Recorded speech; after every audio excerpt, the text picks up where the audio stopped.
क्या करें, पंडित जी भी आ जाते थे पास में।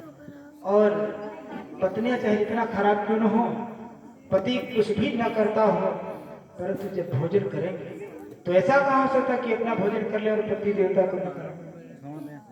तो पति को कराती थी, लेकिन उनका मन बहुत दुखी रहता था कि मेरा पति बहुत आलसी है, कुछ नहीं करता।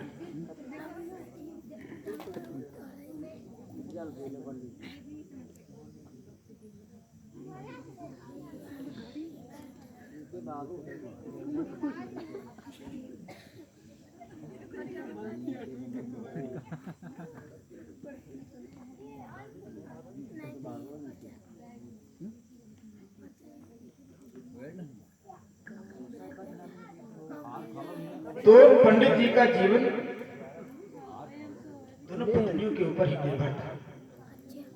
एक दिन की बात है, दोनों पत्नियों ने विचार किया कि इस पति से क्या लाभ जो स्वयं कमा के खिलाना पड़ता है हम लोगों को।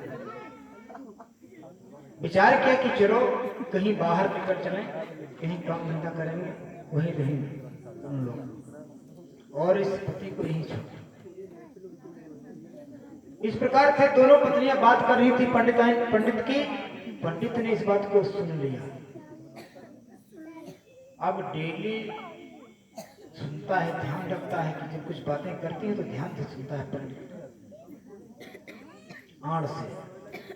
अब क्या हुआ, पंडित दोनों पत्नियां ने विचार किया कि इस दिन हम चलो निकल जाएंगे रात्रि को। वो पंडित सुन लिया तो जाकर के लकड़ी की संदूक थी, उसी में दोनों पत्नियों ने सारी सामान रख दी थी, ऊपर से कुछ बिस्तर भी रख दिया था। पंडित गया, उसी संदूक में नीचे बैठ गया, लंबा लंबा लेट गया और ऊपर से बिस्तर और सब सामान भरी पड़ी। उसे पता था कि आज रात में दोनों पत्नियां हमारी निकलेंगी बाहर। अब वो पहले से ही बैठ गया संदूक में। अब दोनों पत्नियों को क्या पता कि पंडित इसी संदूक में बैठे लेटे हुए हैं। अब रात्रि का जब 12-1 बजा तो दोनों पत्नियां उठी और संदूक को बाहर निकाला और रखा सर के ऊपर, चल दिया गांव के बाहर निकल गई। 2-4-10 किलोमीटर 20 किलोमीटर जब आगे गई तब तक क्या वहां पर सुबह हो गई। एक पीपल का वृक्ष मिला, वहां पर देखते जो मिट्टी का पहले बनता था, अब तो बहुत कम दिखाई देते हैं, जिसमें राशन पानी रखते थे लोग, उसे क्या बोलते हैं?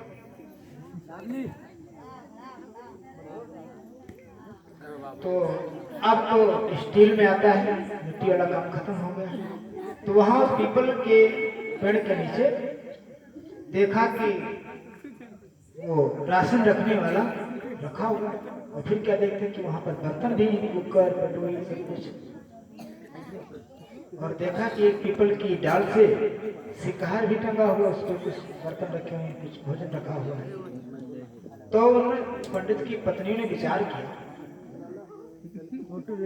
कि जरूर यहाँ पर कोई व्यक्ति रहता है, क्योंकि यहाँ पर भोजन भी है, बर्तन भी है, और आदमी कौन है ये नहीं पता, कहीं गया होगा, दिन में गया होगा, रात्रि तक आ जाएगा। अब क्या हुआ, वहां पर उन दोनों पत्नियों ने संदूक को रखा और विचार किया कि लाओ कुछ बिस्तर से निकाले। तब तक कुछ आहट मिली तो पंडिताइन जो दोनों थोड़ा आगे बढ़ गए। उन्होंने विचार किया कि कोई हो सकता आ रहा है। फिर दूसरी जगह गई, दूसरे पीपल के पेड़ के नीचे। वहां पर क्या देखते कि वहां पर भी वही दृष्टांत है, वही उनको दिखाई दे रहा है जो पहले पेड़ के नीचे देखा। अब वहां पर जब देखा तो पंडित जी अंदर बैठे हैं और सिर पे रखे हुए हैं उस संदूक को दोनों पत्नियां। देखती कि पंडित जी को बहुत जोर से शंका लगी। बेचारे परेशान हो गए। अब उसी में करना पड़ा। तो लकड़ी की संदूक थी, जब नीचे कुछ पता चला कि जैसे पानी गिर रहा है। अब दोनों पत्नी ने विचार किया कि इसमें से गिर क्या रहा है। तो विचार में आया कि शायद इसमें जो हम तेल वेल रखे थे वही खुल गया होगा, वही गिर रहा। अब उन्हें क्या पता कि इसमें पंडित बंद है। अब जब संदूक रखा, उसमें से बिस्तर निकाला, कुछ राशन पानी निकाला, फिर क्या देखते कि उसी में पंडित ही बैठा है। अब पत्नियां बेचारी कहती हैं क्या बताऊं, ये तो इस संदूक में भी आ गया और जिसके लिए हम बाहर आए वो भी हमारे साथ आ गया। तो उसका प्रेम देख करके दोनों पत्नियां उसे कुछ कहती नहीं है और कहती चलो कोई बात नहीं। अब क्या हुआ, वहां पर जो बर्तन थे पहले से, नहीं बर्तन में भोजन बनाया और खाया, और जो मिट्टी की डाहरी बोलते थे पहले वो बड़ा था, खाना पीना बना के खा के, और उसी डाहरी के अंदर तीनों प्राणी, पंडित और दोनों पत्नियां अंदर हो गए।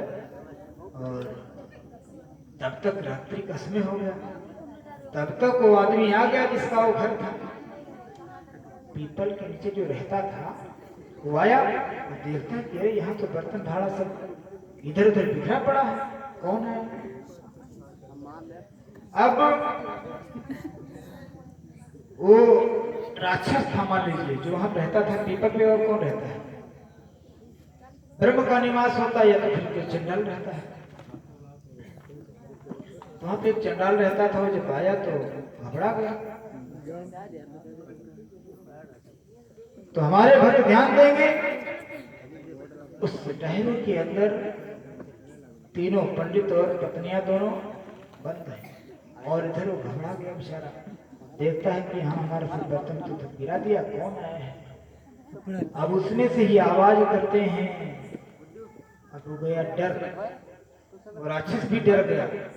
उसने विचार किया कि शायद लग रहा है कि हमसे भी बड़ा कोई राक्षस यहाँ आ गया।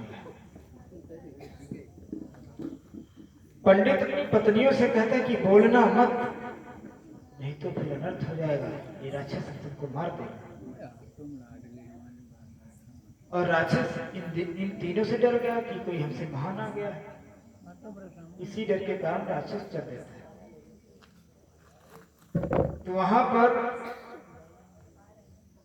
उसको एक सियार मिलता है। राक्षस से बोला कि अरे राक्षस राज, आप कहाँ जा रहे हैं। तो कहता है कि क्या बताऊं, जहां पर मैं रहता था वहां पर कोई हमसे ही बड़ा राक्षस आ गया है, जो मैं बना के रखता हूं खा जाता है, तो पता लगता नहीं कौन है। तो उस सियार ने कहा कि चलो हम देते हैं, तुम्हारा साथ देंगे, आप जंगल के मान लो राजा हैं, राक्षस हैं, तो आप चले जाएंगे तो फिर हम किसके सहारे रहेंगे। वो सियार कहता है चलो हम देखते हैं, तुम्हारी मदद करेंगे। सियार जाता है और उस राक्षस ने बताया कि जो ये डहरा है इसमें से आवाज आती है बहुत डरावनी डरावनी सी। तब वो सियार क्या करता है, डहरे में दो मुख रहते हैं, ऊपर एक बड़ा और नीचे भी निकालने के। तो नीचे वाला खोला। पंडित ने कहा कि ऐसा है, अपना हाथ पैर बिल्कुल साइड में रखना मत, नहीं तो फिर मारे जाएगा। अब क्या हुआ, पंडिताएं भी डरने लगी और दो पत्नियां भी डरती, पंडित भी डर रहा है। अब क्या हुआ, जो सियार आया था राक्षस के साथ, सियार की पूंछ बहुत लंबी होती, पूंछ लंबी होती। अब जब बताया राक्षस ने कि इस जो डहरा का मुख है नीचे वाले, इसी में कुछ उत्पाद है, हमको लगता है इसके अंदर कुछ है। बाहर से कुछ डालता है लेकिन वो कुछ बोलते नहीं, तीनों प्राणी अंदर बैठे हैं बिल्कुल साइलेंट।